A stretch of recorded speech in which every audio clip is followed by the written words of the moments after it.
morning, guys. Nathan here. Today we're headed out to Unicoi County. I think that's the right county I'm in right now. Yeah, Unicoi County, there's the sign. I got a friend of mine. He built a timber frame home up here for himself, and he's been working on it for the past maybe 3 to 5 years, maybe longer than that. We'll find out when we get up here. I've been trying to get up here for the past, gosh, probably past 2 years. Get on your side of the road there, pal. Sitting there on a phone. That's a shocker, isn't it? I'll tell you what. He's still in the middle of the road. My goodness, that guy's... Get off your phone, son. Look at you.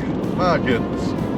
Anyways, that's enough of my road rage for the day, or for at least for right now. It's only 9 o'clock in the morning, so we'll probably have more instances like that for the day's over with.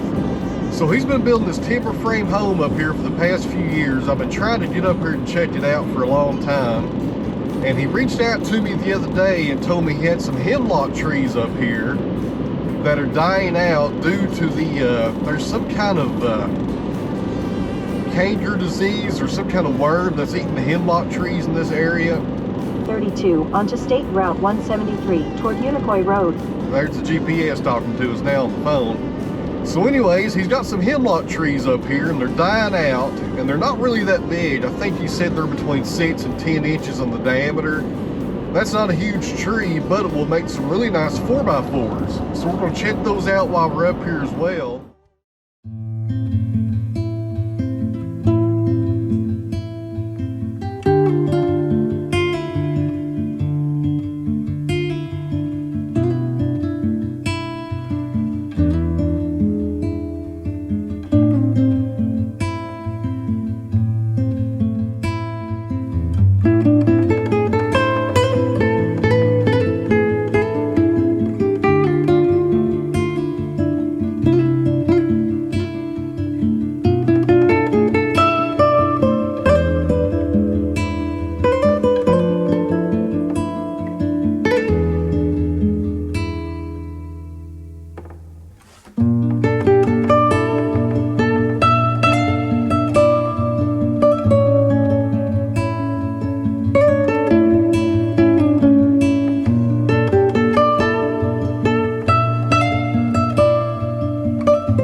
Tell you what, Tim, this is nice right here, man.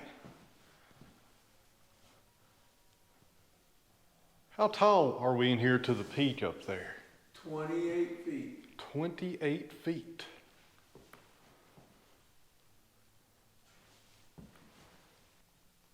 So those are all hickory pegs. You left every one of them proud. Yeah. Those look good.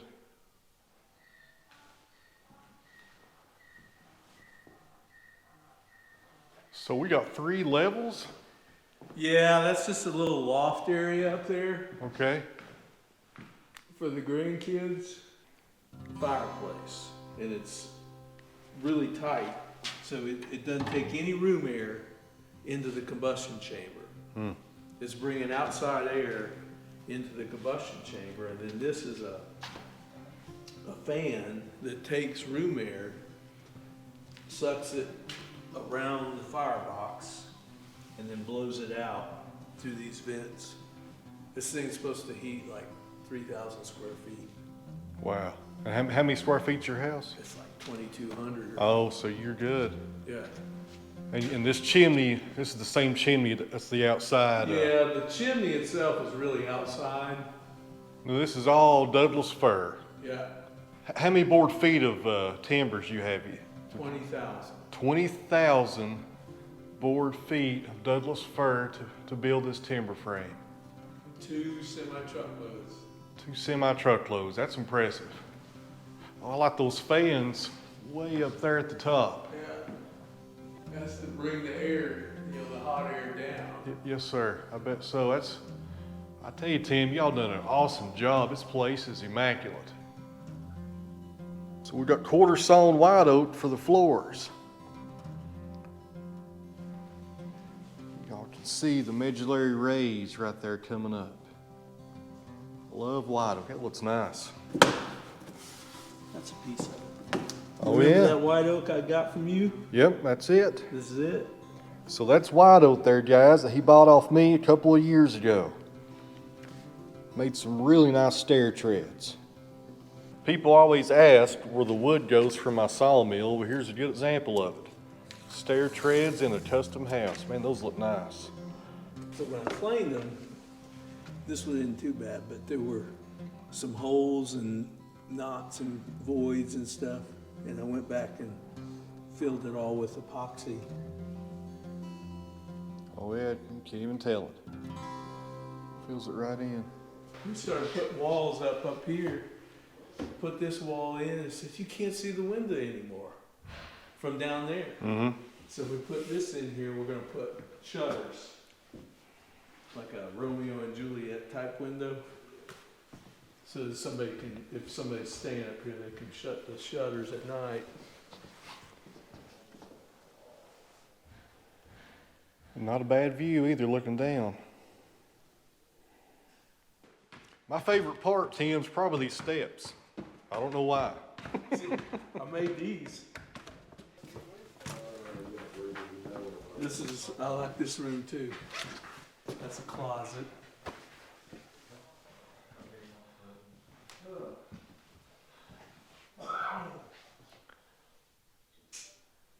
You got a housing cut here for your brace. Yep. And the shrinkage, you don't even see Yeah. nothing really. Yeah. This Douglas fir does not move. They're right about that.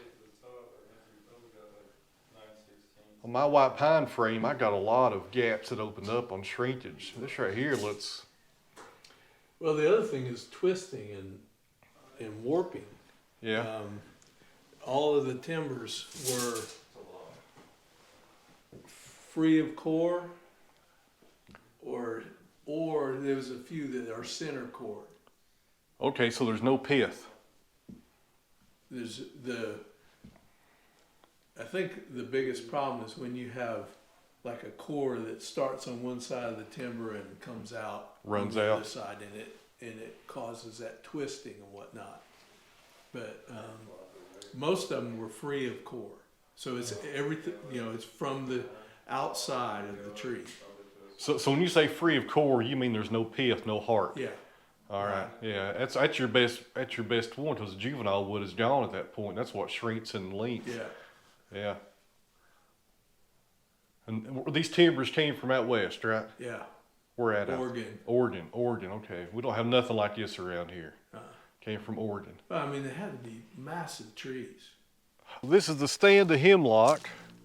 What was it you said that killed them? Woolly algid. Woolly algid has killed this entire stand of hemlock here, and it was planted for Christmas trees. I don't know, maybe 10, 15 years ago, maybe? I'm not sure. Hard to tell by the growth of them, but they're all, if not dead, they're dying. Average diameter is about 6 inches on most of them.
friends, we're back here at the house. I really want to thank Tim for taking the time today to show us that timber frame. That is a very nice house.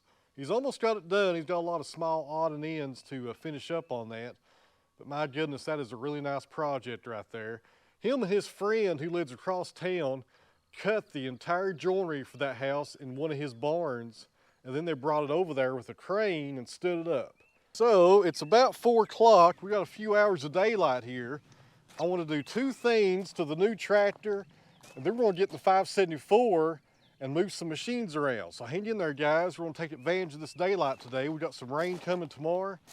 Try to get some stuff done here before it gets dark.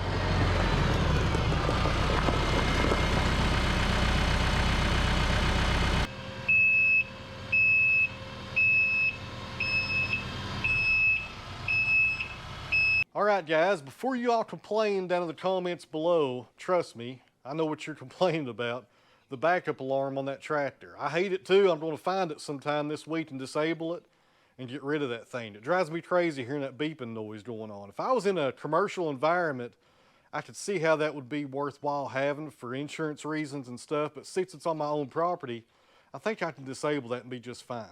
So the first modification we're going to do to the new tractor, friends, is get rid of this factory top link and put a hydraulic top link on it, just like we did to the 574.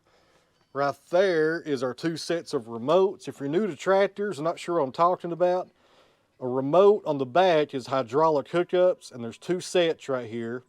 If you're new to tractors and you're looking to buy your first one, get at least 1 set of remotes on the rear of your tractor. The more the better. If you can get 2, that's even better, but at least get 1. That way you can run implements off the bat that need hydraulics, and also you can get yourself a top link, which is what we're getting ready to put on here in just a second. So back here on the tractor, we have our top link. This right here is nice, friends. It cost me almost $400 for this, but it's well worth it in the long run. It also came with the hoses. Only thing we need to do is make that connection right there and hook it up, and we're good to go.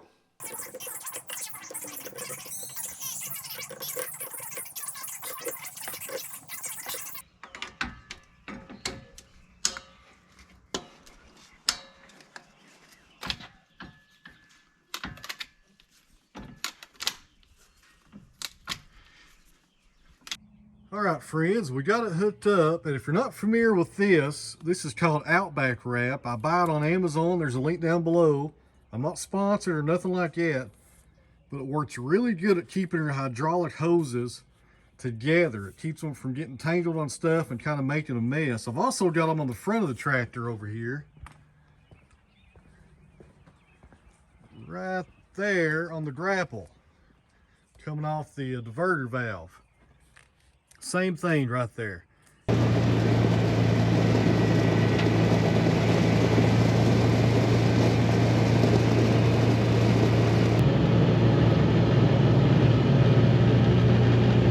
It looks like I'm done for the day. Bruno was going to... I messed up again.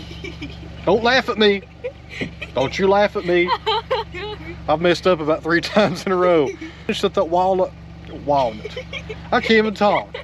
If you don't quit laughing at me, guys, I'll tell you what, I'm going to put pause on the video camera for just a second. Okay. So anyways, before I could get tongue twisted here, I'm about to give up, Bruno. I'm about to give up. All right, guys, thanks for watching. Be sure to hit the like button, and we'll see you guys back here tomorrow. We'll say bye, Bruno? Bye. All right. You guys have a good evening.